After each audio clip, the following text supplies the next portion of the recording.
నమస్తే. Teachers couple talk channel Lakshman Ekambaram. ఈరోజు ఒక ప్రత్యేకమైన వీడియోతో ముందుకు రాబోతున్నాను. మొదటిసారి మా ఛానల్ ఫాలో అయ్యేవారు తప్పకుండా బెల్ ఐకాన్ సెట్ చేసుకోండి. ఆల్ నోటిఫికేషన్ రూపంలో మేము ఏ వీడియో చేసినా కూడా ఎప్పటికప్పుడు నోటిఫికేషన్ రూపంలో వస్తుంది. మీకు అన్ని విషయాలు తెలుస్తూ ఉంటాయి. బెల్ ఐకాన్తో పాటు పక్కనే ఉన్న సబ్స్క్రైబ్ బటన్ ప్రెస్ చేయండి. లైక్ ఇవ్వండి. మీరు ఇచ్చే లైక్ వల్ల మా ఛానల్ మరికొంతమందికి రీచ్ అవుతుంది. అందరికీ అన్ని విషయాలు తెలియజేసే అవకాశం మాకు కలుగుతుంది. ఇక ఆలస్యం చేయకుండా నేటి వీడియోలోకి వెళ్ళబోయే ముందు విజ్ఞప్తి, దయచేసి వీడియోని చివరి వరకు ఫాలో కండి. మధ్యలో స్కిప్ చేయకండి. మధ్యలో స్కిప్ చేసే విషయం ఏమీ అర్థం కాదు. చిన్న మొత్తం పెద్ద లాభం అదేంటో మీకు వీడియోలో తెలియజేయబోతా ఉన్నాను. పెట్టుబడులు పెట్టడానికి, స్థిరమైన రాబడులు పొందడానికి ఉత్తమమైన ఆప్షన్ పోస్ట్ ఆఫీస్ పథకాలు.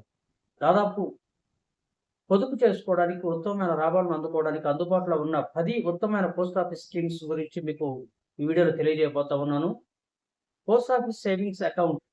పోస్ట్ ఆఫీస్ సేవింగ్స్ అకౌంట్ అనేది రిటైల్ బ్యాంకింగ్ అందించే సేవింగ్స్ ఖాతా. ఈ అకౌంట్ కోసం కనీసం 500 రూపాయల బ్యాలెన్స్ అవసరం. ఖాతా ఓపెన్ చేసిన తర్వాత 50 నుంచి ఎంతైనా డిపాజిట్ చేసుకోవచ్చు. ఈ స్కీమ్ కింద ఖాతాదారులకు 4% వడ్డీ లభిస్తుంది. అలానే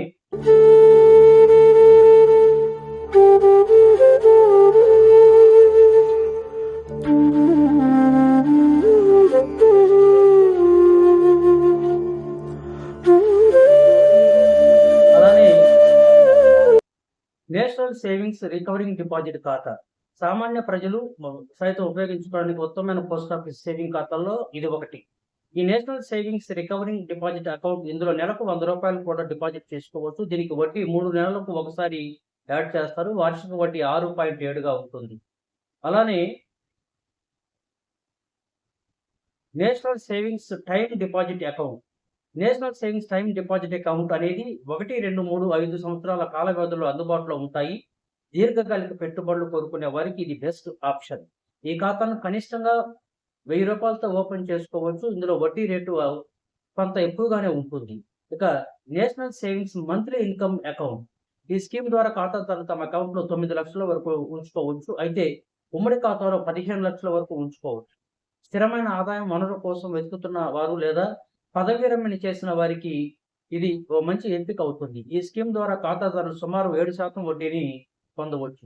ఇక సీనియర్ సిటిజన్ సేవింగ్స్ స్కీమ్, దీన్ని SCSS అంటారు. 60 సంవత్సరాలు లేదా అంతకంటే ఎక్కువ వయసు వారి కోసం ఈ స్కీమ్ చాలా ఉపయోగకరంగా ఉంటుంది. ఇందులో 1000 రూపాయల నుంచి 30 లక్షల వరకు పెట్టుబడి పెట్టవచ్చు. వన్ టైం డిపాజిట్లో కూడా ఇందులో అవకాశం ఉంటుంది.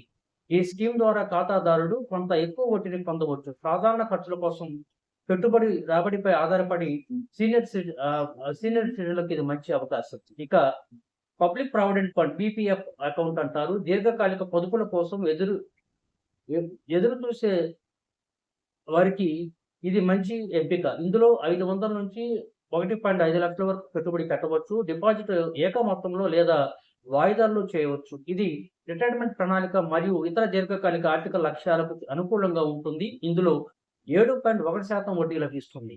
ఇక సుకన్య సమృద్ధి అకౌంట్ అంటారు. దీన్ని SSA అంటారు. ప్రత్యేకంగా ఈ పథకాన్ని 2006లో కేంద్ర ప్రభుత్వం 2016లో ప్రవేశపెట్టింది. ఇది ఇద్దరు ఆడపిల్లలు ఉన్న తల్లిదండ్రులకు ఉత్తమమైన పథకం. ప్రత్యేకంగా ఆడపిల్లల కోసం అందుబాటులో ఉన్న స్కీమ్ ఇది.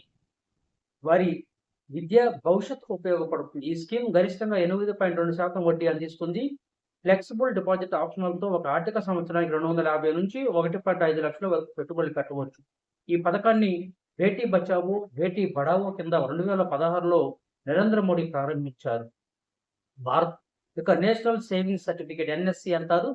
భారతీయులలో పొదుపు అలవాటు చేయడానికి కేంద్రం ఈ పథకాన్ని పరిచయం చేసింది. ఇందులో ఖాతాదారులు కనిష్టంగా 1000 నుంచి పెట్టుబడి పెట్టవచ్చు. దీనికి గరిష్ట పరిమితి అంటూ ఏమీ ఉండదు. ఇందులో ఖాతాదారుడు 7% కంటే ఎక్కువ డిపాజిట్ను పొందవచ్చు, వడ్డీని పొందవచ్చు. ఇక ఈ KVP అంటారు, కిసాన్ వికాస్ పత్ర అంటారు. ఈ స్కీమ్ ద్వారా పెట్టుబడి సుమారు 124 నెలల్లో రెట్టింపు అవుతుంది. దీర్ఘకాలిక పెట్టుబడులకు ఇది బెస్ట్ ఆప్షన్. ఇందులో కూడా పెట్టుబడి గరిష్ట పరిమితి అంటూ ఏమీ ఉండదు. ఇందులో వడ్డీ రేటు 7% వరకు ఉంటుంది. ఇక మహిళా సమ్మాన్ సేవింగ్స్ సర్టిఫికేట్, MSSC అంటారు.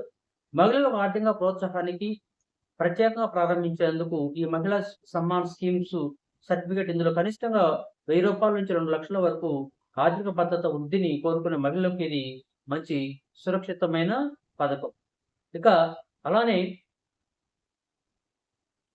నెలకు 10,000, 7 కోట్ల ఆదాయం ఎలాగంటే డబ్బు ఆదా చేయాలనుకుంటే అనేక మార్గాలు కనిపిస్తాయి. కొందరు ఫిక్స్డ్ డిపాజిట్లు చేస్తే మరికొందరు గోల్డ్ మీద ఇన్వెస్ట్ చేస్తారు. ఇంకొందరు మ్యూచువల్ ఫండ్స్‌లో పెట్టుబడులు పెట్టి లాభాలు ఆర్జిస్తారు. ఈ కథనంలో రూ.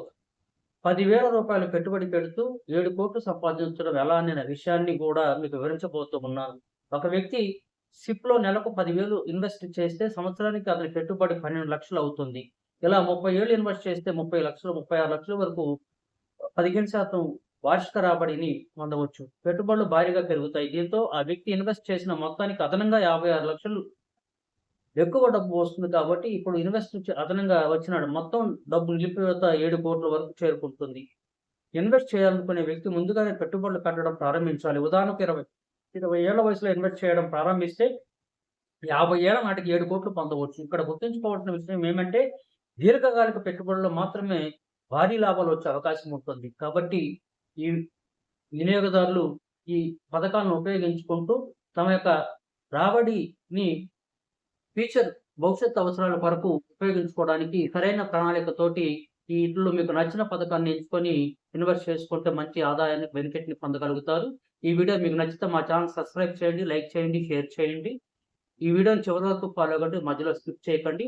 బెల్ ఐకాన్ సెట్ చేసుకోండి. బెల్ ఐకాన్‌తో పాటు పక్కనే ఉన్న సబ్స్క్రైబ్ బటన్ ప్రెస్ చేయండి. లైక్ ఇవ్వండి. మీరిచ్చే లైక్ వల్ల మా ఛానల్ మరికొంతమందికి రీచ్ అవుతుంది. అందరికీ అన్ని విషయాలు తెలియజేసే అవకాశం మాకు కలుగుతుంది. చూస్తూనే ఉండండి. మరో రోజు మరో మంచి వీడియోతో మీ ముందుకి టీచర్స్ కపుల్ టాక్ ఛానల్.